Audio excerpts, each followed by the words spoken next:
This video is going to show how to create a D-Latch spice model in PSpice using the PSpice modeling application. With modern electronics becoming faster and more complex, modeling realistic behavior is essential to ensure design accuracy.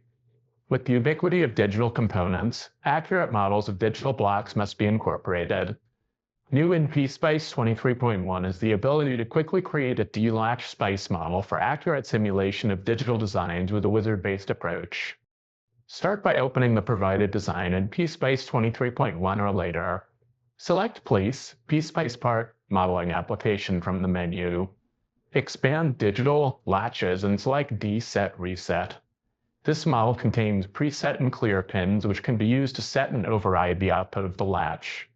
Here you can define the initial logic state, propagation delay, input threshold, hysteresis width, input and output resistance, and output high and low voltages. Define the parameters as required based on the device datasheet. With the model defined, click Place to attach it to your cursor. Click to place the latch in the schematic. Now let's place the simulation probes. Select the voltage level marker button from the toolbar. Click to place probes on the clock, data input, and data output nets.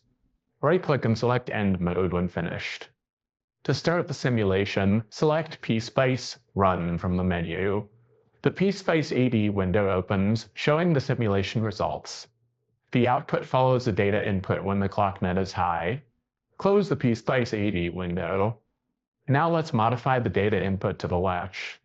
Double-click the off time parameter of stimulus DStim1.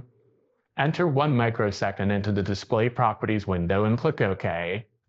Double-click the on time parameter of the stimulus, enter 1 microsecond, and click OK.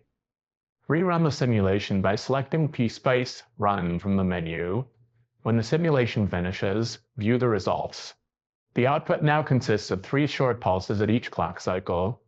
Quickly create a D-Latch spice model and simulate accurate digital circuit behavior with the modeling application in PSpice. For more tutorials, visit us at resources.ema-eva.com and don't forget to like and subscribe to our YouTube channel.